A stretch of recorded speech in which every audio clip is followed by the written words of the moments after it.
I want to tell you about 60th birthday. Yeah. Okay. Now, according to the Hindu tradition, when you actually turn 60 according to the astrological things, Yes. your star positions are exactly the same as when you were born 60 years ago. Yes. Exactly the same. Yeah. Right. So it's a fantastic time for rejoicing, rejuvenation, giving to society, giving to people. Yeah. And get ready for the next 20 years.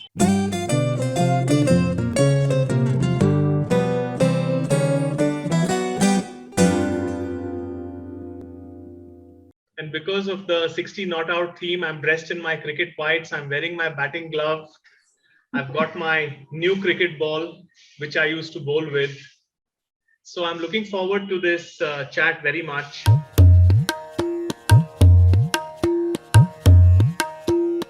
I really cherish the times we've had together, and I wanted to share a story. Not the first time we met, but for the first time when Mr. Iyer called me into his room, I think sometime towards the last part of 1987. And he said, how would you like to move to Bangalore, in his typical way? And I was a bit taken aback.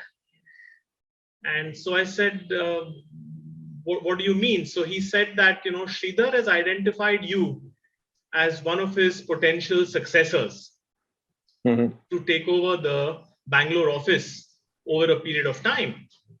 So I said, wow, I had not thought of it. And then, of course, the rest is history, as you know. Yeah. I did move to Bangalore after we got married in 1988. But for me, what was the real standout thing was, here was somebody who was a real star in the system, that is you. You were so highly regarded, you were so young, and you had already started thinking in terms of your successor. And you had, for some reason, spotted me as a potential candidate. And you had even gone and talked to Mr. Iyer about it. Even when I think about it, my kind of throat fills up with so much gratitude, because you gave me a very, very significant break in my life, in our life, actually, both for Nilima and me. You also told me the story of how something similar happened to you in Chennai. Yeah, I told classic SRA it was, okay. So he was visiting Chennai, and my parents were away in the US. So Vijay and I planned to go for a movie that day or something like that.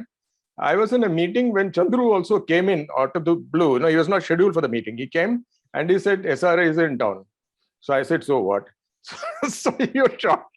He said, no, he wants to see you. I said, no, I don't want to see him today because I have something else to do. He said, no, it's very important. You have to see him. So I canceled the movie and then we went to see him. And then we went to Connemara, and then there was Chandru, Mohan and I.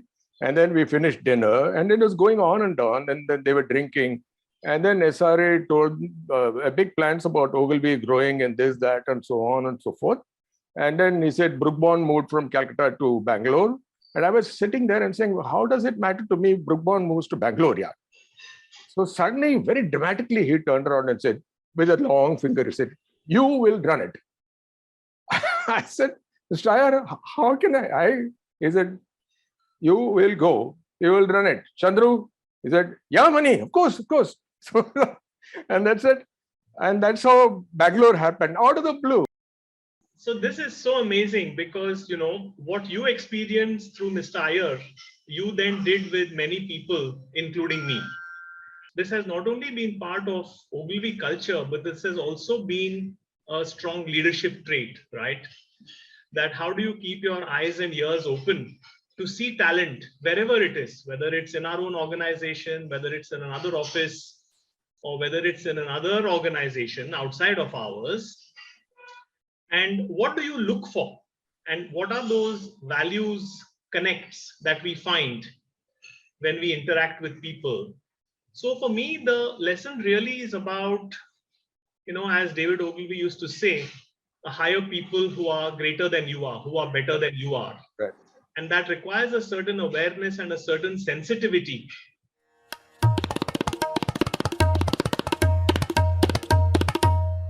I'm struck by humility to start with. Humility is a big thing for me. Right. So I can't handle loud mouths. Right. I shut up in a way. That's what happens when I see them. Right. Humility is one. The other thing is clarity. Right. Clarity of purpose, clarity in thinking, and authenticity. Right. Somehow I tend to think that this guy is actually telling me what he's thinking. So there is no transmission loss between what he is thinking and what he's saying. Right. And then at some point there is resonance. I mean, I'm a physics student. I'm all for resonance. Okay. Right. And when I see the resonance, I can feel it. Yeah. When you're listening to great music and at point it touches you, you either have tears, or you're laughing, or you're exhilarated. That happens. And that happens with me in relationships. I see that with my guru. I see it with my grandsons. I see it with Vijay. I see it with my son-in-law. I see it with Pavitra. And there are moments when it happens. There are moments it doesn't happen. But I know when it happens.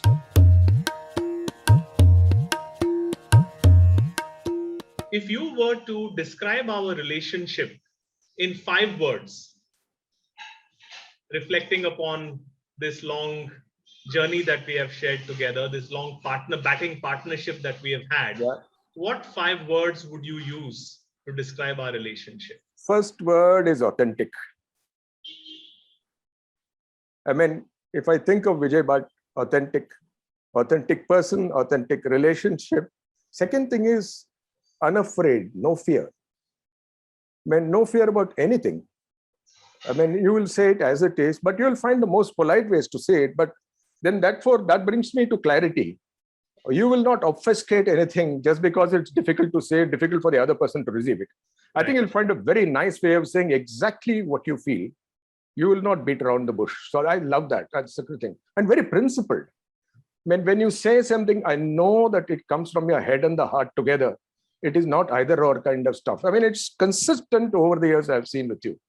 And, thoughts, feelings, and actions, or thoughts, speech, and action, all of them are aligned for you.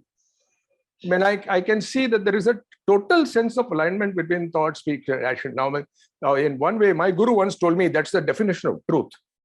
The definition of truth is when all three are aligned, that is when the truth occurs. So, I mean, I find that this is, I don't know, you mentioned 38 years. I mean, this is absolutely the most important, clear, standing part of this relationship. And every time I have no hesitation coming to you and asking for help, asking for opinion, asking for feedback, whatever it is, because I know that you will say it as it is. You're not going to say something because Sridhar might feel bad or hurt, nothing. But you will say it in a manner which doesn't hurt me. You will actually lubricate the way so that the thing that you want to tell me actually goes in without my resistance. To me, that makes a huge difference in relationship and respect. Both of us have a passion for quality. We won't let anything shoddy or shabby out unless we are satisfied with its quality. That is one of the things I learned from you. Right. We are both passionate about ideas and ideation. Right. You have in fact made it your career, even after advertising. Yeah. We are both passionate about frameworks. Very true.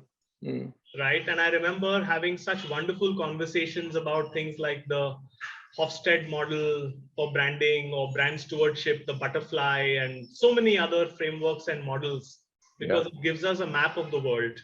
Yeah. I think we are both passionate about kids. You've already enjoyed being a grandparent. I'm waiting to become a grandparent. But we both enjoy kids. And of course, there is music. So I'll hand over to you on the music front.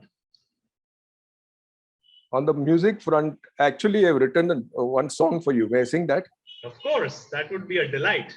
Go ahead.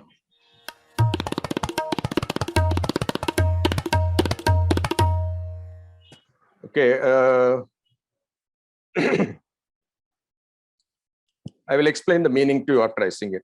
Sure. Nilimapate Vijayi Bhava, Nilimapate Vijayi Bhava, Nilimapate Vijayi Bhava, Shambhavi Pita Shravana Shacha, Nilimapate Vijayi Bhava Shambhavi Pita Shravana Shacha Nilimapate. This is written in Sanskrit. Wow. Okay. Fantastic. Nilimapate is you're the husband of Nilima. Yeah.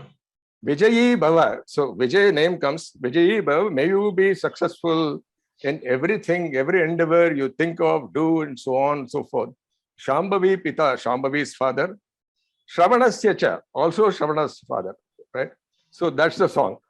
How beautiful. How beautiful. And the fact that you wrote it, composed it, and were willing to perform it, I'm really, really, really touched.